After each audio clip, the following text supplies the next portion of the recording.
You can't get it right every time, and when the UFC mess up, they tend to have lasting ramifications for MMA as a whole. Take the mess with Fedor Emelianenko, for example. In his prime, there wasn't a more exciting heavyweight on the planet than Fedor Emelianenko.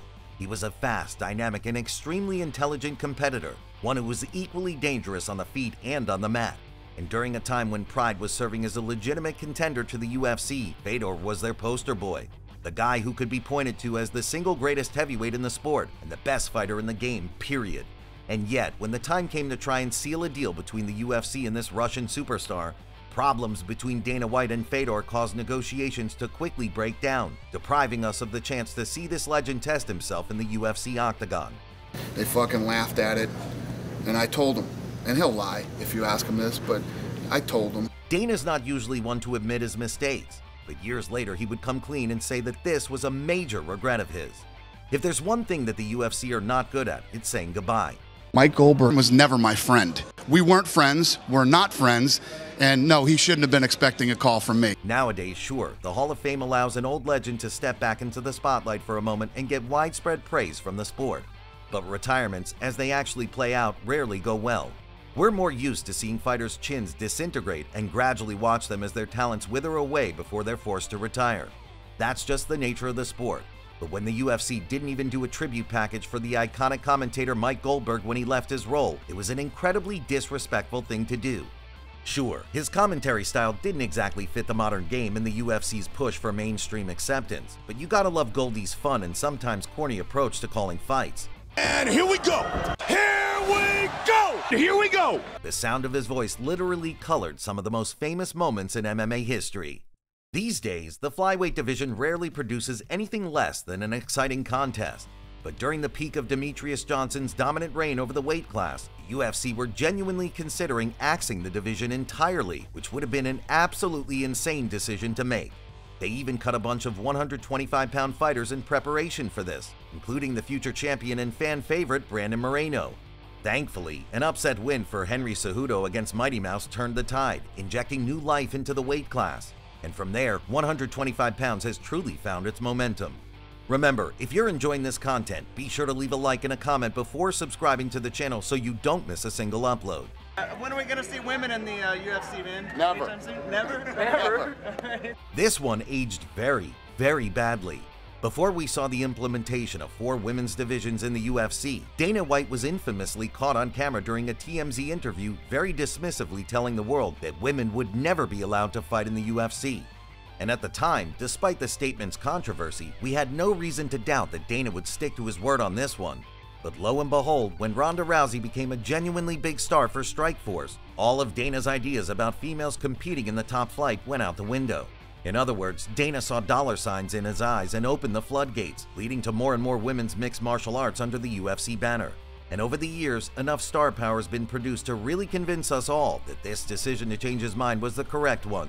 But that initial statement still has to be counted as a mistake. This money shit and the stuff that's going on right now, everybody acts like this is a fucking career.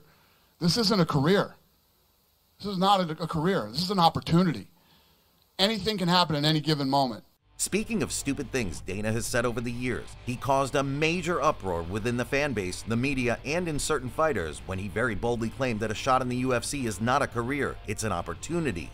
This, of course, was taken as a way of him defending his complete underpayment of his athletes, the total lack of any real healthcare or support for those under the promotional banner, and the UFC's blatant intimidation tactics, frequently used to pressure fighters into competing in less than ideal circumstances. Look, we all know that Dana doesn't care, and that he'll dodge any legit questions that are asked of him by legit journalists. But even by his standards, this was a bizarre thing to say and a statement that will likely haunt him for years to come, especially if the promotion find themselves in even more legal trouble. The first of the 2 failed matchups that we're going to feature here has to be the potential heavyweight collision between Jon Jones and Francis Ngannou. The fact that the UFC had a major conflict with Francis isn't surprising at all, but the way they let Ngannou leave the promotion after trying to directly sabotage him instead of pushing every resource they had into making a fight between him and Jon Jones, yeah, this is an unforgivable mistake.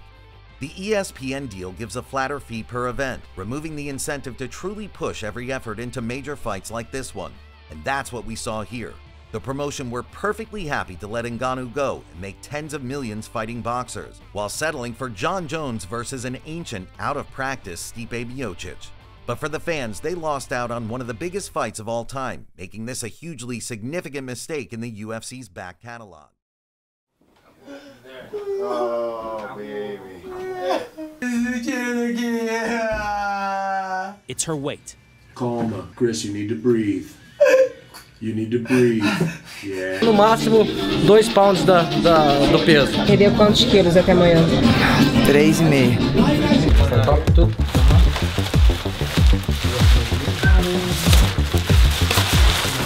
Aí, galera, o que vocês acham? Suou? Deu pra suar? Agora ela vai secar e direto pro... Checar o peso. Agora, talvez o banheiro só amanhã.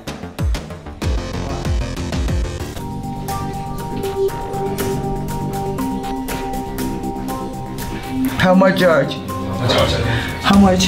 How much more? 10 minutes. Yeah, 10 minutes. I can leave. Yeah, 10 minutes. I can leave. How much? No, say 5 more minutes. You've been in for 10. No. You've been in for 10 minutes. You gotta go 5 more, Chris. Not only was Dana White truly horrible to Cris Cyborg on more than one occasion in the past, making a series of very offensive comments about her and her appearance, but when the UFC eventually relented and actually signed this Brazilian legend, instead of crafting a division from the ground up, like they did with every other weight class that was added over the years, they simply made up a belt for women's 145 pounds, and then had the champion fight unheralded contenders over and over without any plans to fill up a roster. In fact, there was never any more than 10 fighters under UFC contract at any time, and when Amanda Nunes rose up and beat Cyborg, they just continued setting up featherweight title fights without any top 15 rankings to pull us in. To this day, despite the division being inactive without its champion, there is no rankings, no belt, and barely any fighters. A total joke.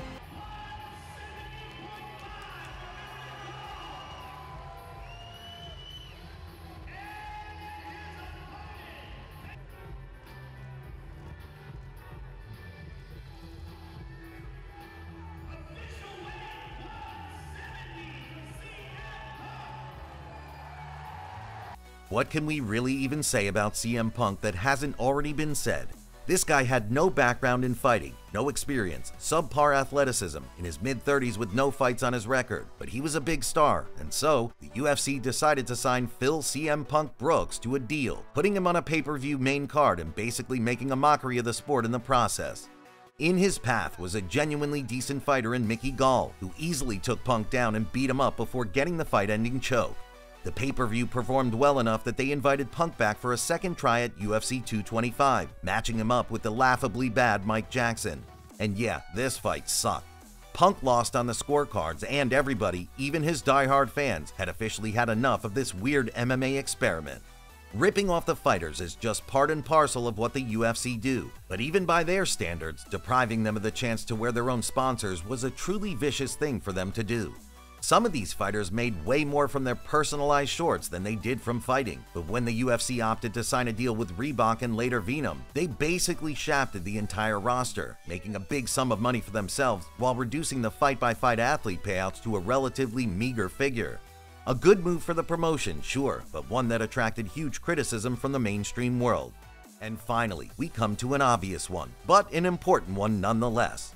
The fact that Jon Jones, Anderson Silva, and George St. Pierre were all competing and actively dominating their divisions at the same time, and we didn't get one single title fight between them? Yeah, that was a major opportunity missed.